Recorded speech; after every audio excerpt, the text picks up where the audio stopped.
Creo que ya somos varios, como para empezar. Muchas gracias por sumarse a este primer webinar exclusivo para publishers que hacemos en Retargetly. Para los que no me conocen, mi nombre es Martín D'Adamo y manejo el área de partnerships acá en Retargetly. La idea de esta sesión es compartir con ustedes algunos insights y algunas estrategias de datos que estuvimos haciendo en estos últimos meses a partir de toda esta situación que desató el brote de coronavirus a nivel global. Así que espero que al final de la charla se puedan llevar algunas ideas y tips que pueden servirles para optimizar sus propias estrategias. La presentación de todos modos va a ser grabada, así que si alguien después la necesita, seguramente la va a recibir cuando terminemos.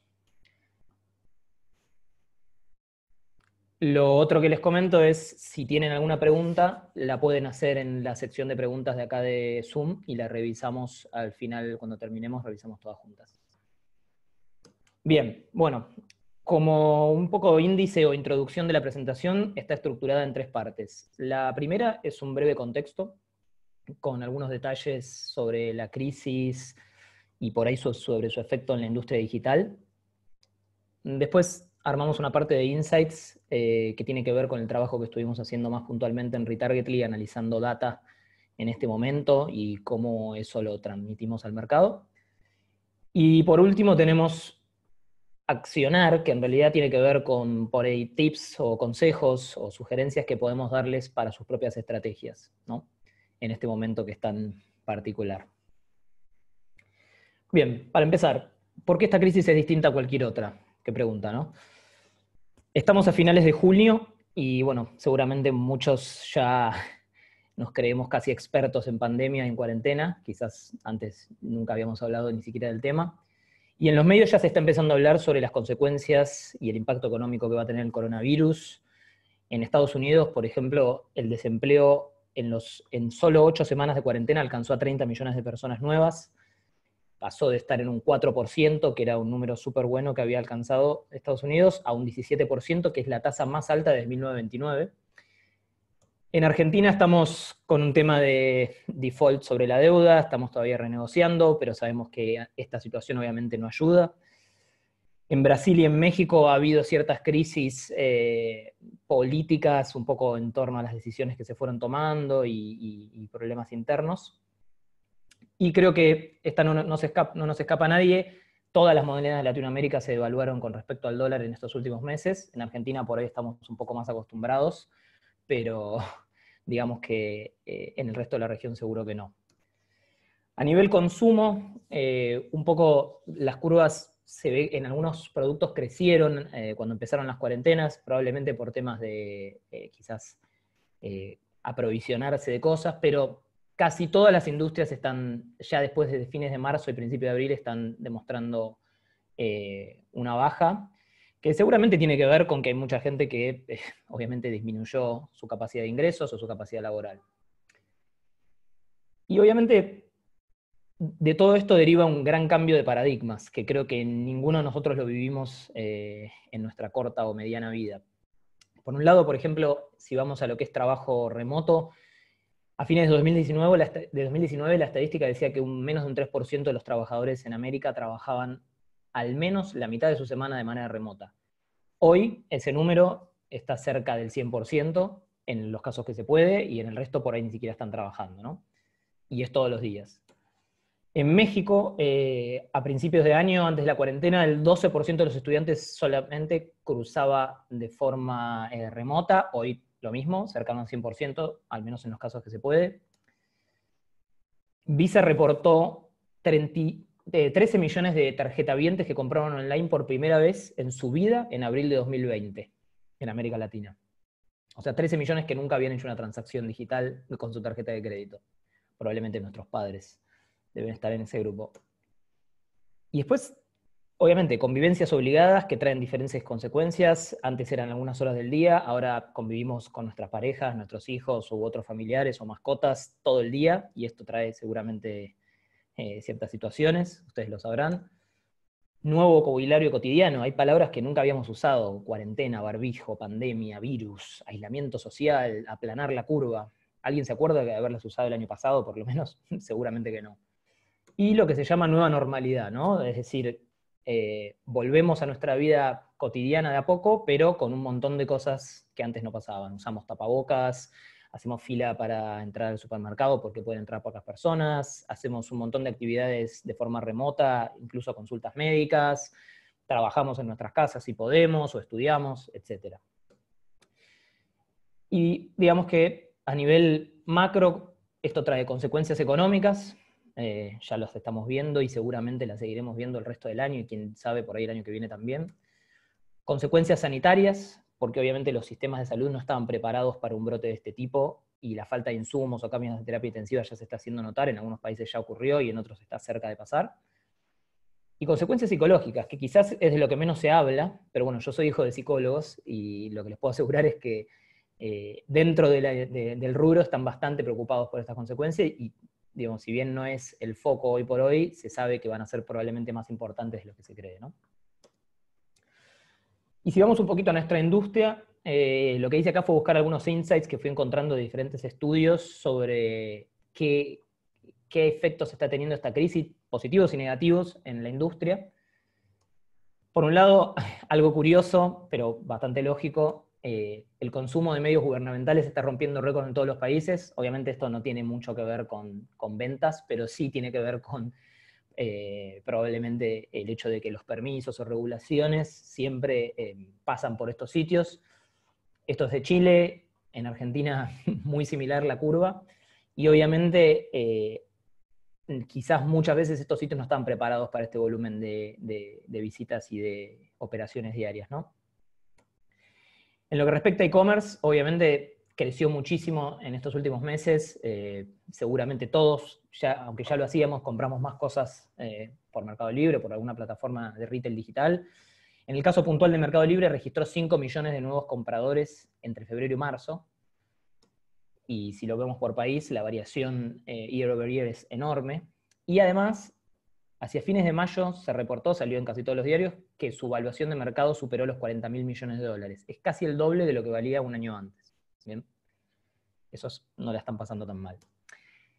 Después, en tema de consumo de medios digitales, sobre todo pensando en noticias, creció en toda la región. Este es un análisis que hizo Comscore, sobre todo comparando año pasado con el comienzo de la cuarentena, y obviamente se ve cómo despega la curva en ese momento. Es verdad que por ahí se fue normalizando de a poco, pero al estar tanto más tiempo en casa, utilizamos más el teléfono, más la computadora, seguramente esto tiene cierta lógica y ustedes lo deben ver desde los medios donde trabajan. Y en Retargetly lo que hicimos fue, dijimos esto no puede llegar a traer alguna complicación, entonces analizamos entre mayo y junio alrededor de 500.000 URLs en base a determinadas palabras claves y encontramos que un 15% de los contenidos de todas estas URLs, que son de todos los sitios de noticias con los que trabajamos, están relacionados a coronavirus. Bien, lo cual obviamente es bastante lógico, porque es el tema más importante del momento, pero seguramente sabrán que trae un problema que todos ustedes deben conocer muy bien, que es brand safety. En general las marcas no quieren poner su publicidad o su logo o su banner o su video cerca de palabras como virus, como muertes, como hospitales colapsados o cantidad de enfermos, etc., ¿no? Entonces, ahí hay un tema, ¿no? Quizás creció el volumen, pero hay una gran parte del contenido que es casi inutilizable, excepto algunas excepciones. Bien. Bien, pasamos a la parte 2, Insights. ¿Qué estuvimos haciendo en Retargetly estos meses, además de trabajar desde casa y hacer muchas videollamadas? Lo primero que hicimos fue lo que llamamos dashboards de movilidad. Esta iniciativa surgió casi al principio. De hecho, en marzo publicamos el primer estudio que tenía que ver con, puntualmente en Argentina, cuánta gente había llegado de países posibles de coronavirus y qué tipo de movilidad había tenido dentro del país. Y después lo repetimos en todos los países. En el link que figura acá lo pueden entrar y ver el mayor detalle país por país, pero básicamente la idea es tomar la data de geolocalización de celulares y entender qué movilidad hay de la población en cuarentena, fuera de cuarentena, comparar y entender un poco eso, ¿no? Acá tengo, por ejemplo, el ejemplo de Argentina. Se ve claramente cómo cae la movilidad en mediados, fines de marzo, que es cuando empezó la cuarentena acá. Pero es verdad que ya a principios de mayo, si bien hubo algunas desregulaciones y flexibilizaciones, la cuarentena seguía y la movilidad volvió a crecer. probablemente tenga que ver con estas flexibilizaciones y también con que estamos todos un poco cansados de estar todo el día en casa. Por lo menos salimos a dar una vuelta, ¿no? Bien. Y el segundo paso fue ya un poco más pensado para mantenernos relevantes para nuestros clientes. Lo anterior es de orden público, está publicado y no tiene un fin de comercial. En este caso sí dijimos, bueno, ¿cómo nos mantenemos en el radar de nuestros clientes, pero sin tampoco pecar de oportunistas, ¿no? Entonces pensamos, bueno, ¿por qué no desarrollamos audiencias a medida de esta situación? Agarramos data de todos estos mismos sitios de Latinoamérica con los que trabajamos, y la pregunta que nos hicimos fue, ¿qué importancia le da cada usuario o lector al tema de la pandemia, ¿no? Y trazamos, bueno, gracias a nuestro equipo de Data Science, definimos un modelo y trazamos 4 perfiles. Los desinteresados, los informados, los preocupados y los obsesionados. Los desinteresados, para nosotros, son los que el menos del 20% de lo que consumen tiene que ver con contenidos relacionados a coronavirus. Los informados llegan a entre un 20 y un 49%, los preocupados pueden llegar hasta un 80%, y los obsesionados casi que entre el 80 y el 100% de lo que miran son contenidos de coronavirus. Seguro alguno de ustedes conocerá a alguno que está obsesionado con el tema. Y obviamente, si bien no son tantos los obsesionados, en mayor o menor medida lo que notamos es que la gran mayoría se mantiene activamente informada. Obviamente esto va cambiando a través de los meses y hay veces que uno quiere saber un montón de cosas y otros momentos que prefiere no saber nada, pero digamos que todos tenemos, por lo menos las últimas 2 o 3 puntos clave los tenemos en la cabeza, ¿no? Y lo que hicimos después, y esto sí tiene que ver ya con un producto, es, en base a estos perfiles los disponibilizamos en todo nuestro marketplace y hicimos sugerencias, ¿no? Como, bueno, ¿qué perfil se adapta a cada una de las industrias con las que trabajamos o con las que trabajan nuestros clientes? Entonces, por ejemplo, vuelos y turismo o real estate, quizás no es ideal apuntar a personas que están obsesionadas o preocupadas con el tema, sino porque probablemente no le van a dar bola. Quizás lo más importante es pensar en que hay gente que está informada, que sigue la cuestión, pero que está esperando que se termine la restricción y poder salir, viajar o comprar un vuelo, lo que fuese. Después quizás los preocupados y obsesionados nosotros los recomendamos siempre más para lo que son productos de limpieza, porque obviamente si están leyendo mucho van a saber que es muy importante higienizar bien el hogar y van a ser los primeros en querer tener el último desinfectante o el alcohol en gel o la lavandina o lo que mejor funcione, ¿no? Y después en el caso más de entretenimiento o streaming, excepto los obsesionados, creo que todos aplicamos porque todos estamos más tiempo en casa y necesitamos de momentos distraernos y hacer cosas que nos diviertan un poco, que nos entretengan, ¿no? Y el segundo paso de estos perfiles fue armar perfiles de movilidad. En este caso, utilizando también de vuelta la data de geolocalización, definimos 3 perfiles según los mapas de movilidad de celulares. El primero se llama Stay at Home, que es básicamente la gente que no sale casi para nada de su casa, quizás a sacar la basura o a hacer una compra rápida y volver. Es un porcentaje bastante alto, que obviamente fue bajando con el tiempo. Después armamos lo que se llama solo por el barrio, que son personas que se mueven, pero siempre en cercanía. Por ahí van a hacer compras, por ahí sacan a pasear al perro, por ahí se quedan conversando con alguien o dar una vuelta solos, pero digamos que no se alejan mucho más de 500 metros de su casa. Y después los que están sin cambios, que en general se debe a motivos laborales, o por lo menos eso queremos creer, y tiene que ver con que, bueno, por ahí tienen que salir sí o sí a trabajar por algún trabajo esencial, y su movilidad no varió mucho a pesar de las restricciones, ¿no? Seguramente haya variado otras cosas, pero no su movilidad, por lo menos. Y acá lo mismo, ¿no? ¿Qué recomendamos para cada uno de estos perfiles? Bueno, quizás para los stay at home y los que se mueven por el barrio, todo lo que sea delivery, e-commerce, streaming, seguramente todo lo que les facilite no tener que salir más de lo ideal les va a interesar. Travel puede ser interesante también para ellos.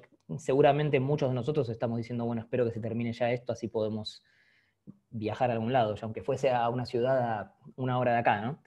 Y retail, seguramente lo recomendamos quizás para la gente que se maneja por el barrio, que es la que hace las compras, por ahí de la casa hay una persona que las hace y otra que no, y que seguramente va a querer aprovechar promociones, va a querer saber horarios, qué abastecimiento hay, qué nuevos productos, etc., ¿no? Bien. Y llegamos un poco al último punto. Como les decía al principio, la idea es que se lleven algo de la presentación, más allá de los estudios que estuvimos haciendo. Digamos, esto también nos dio mucha experiencia a la hora de hablar con nuestros clientes. y sin dudas les queremos compartir estos tips o consejos desde una humilde posición que tenemos, pero seguramente les puedan interesar.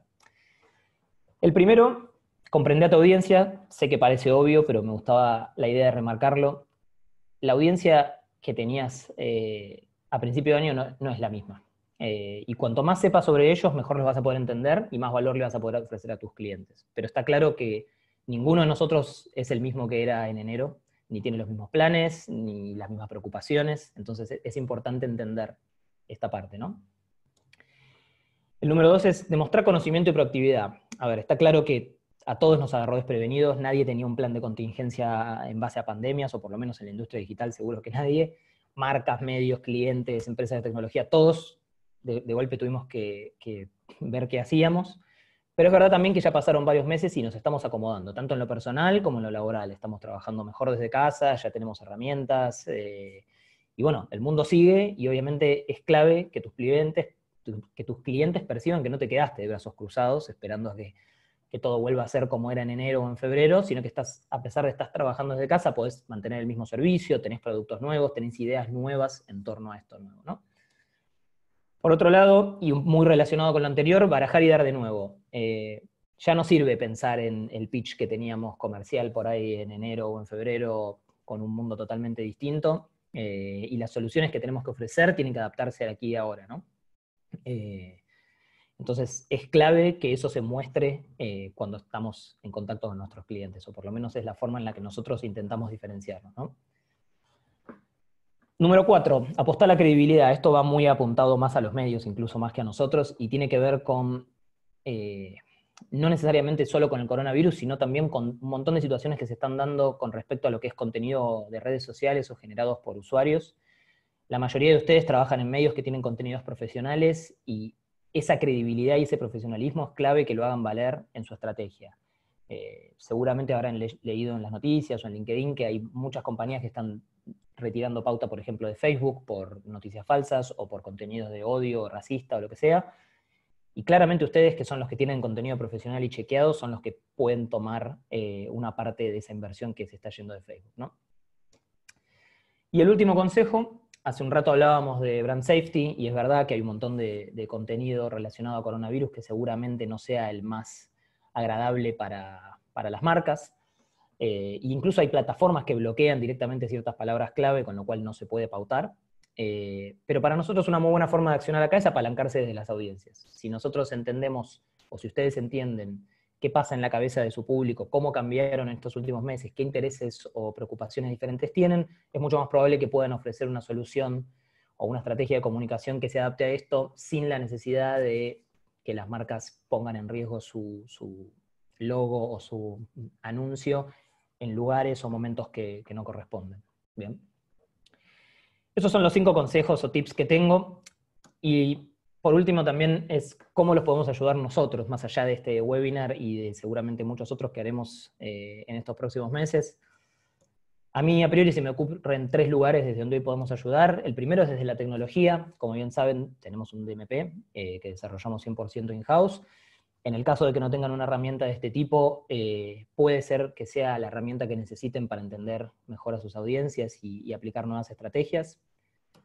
En segundo lugar, desde nuestro marketplace, hoy nuestro marketplace de audiencias es el más fuerte de Latinoamérica, tenemos presencia en todos los DSPs y tenemos llegada a casi todas las agencias.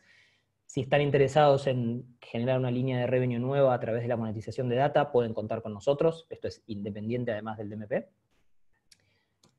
Y por último, desde la ciencia, que me gusta cómo quedó, y tiene que ver con, al principio les contaba que tenemos modelos que armó nuestro equipo de Data Science para definir los diferentes perfiles de coronavirus. Estos modelos están disponibles también para ustedes, si los quieren probar con su tráfico, con sus usuarios, con su inventario, me pueden contactar y buscamos la forma de hacerlo. La idea es justamente que lo prueben y que vean realmente cómo les funcione, o que también lo comparen con otras estrategias que hayan hecho ustedes.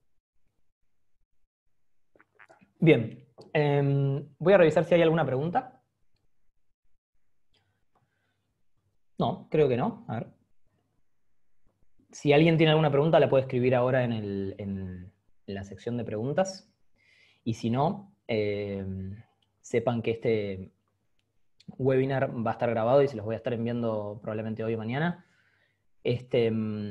La verdad es que agradezco mucho que hayan podido participar, sé que es un momento complejo, así que muchas gracias. En un escenario normal quizás esto hubiese sido una presentación en un evento, o nos hubiésemos encontrado en un after o en alguna oficina.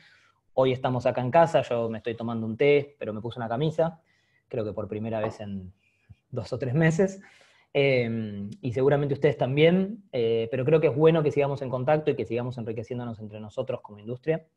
Así que muchas gracias por participar, que tengan buena tarde y ya saben, acá está mi correo, si quieren me contactan y revisamos cualquiera de los puntos o dudas que vayan surgiendo.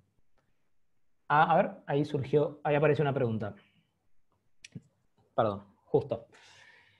¿Han visto algún país con características diferentes? Sí, en los mapas de movilidad es bastante notorio esto, no te sabría decir en este momento exacto cuál es el, el país, pero sí también es verdad que muchos países tienen diferentes estrategias, algunos lo hacen por estado o por provincia, otros no, es a nivel regional. Te puedo pasar, o les puedo pasar el link a todos los estudios de movilidad, que estos son públicos, no tienen ningún costo ni nada, así que los pueden revisar. Y seguramente ahí vean algunas diferencias. Bien, no sé si hay alguna pregunta más, creo que no. Bueno, ahora sí, de nuevo, muchas gracias a todos por participar.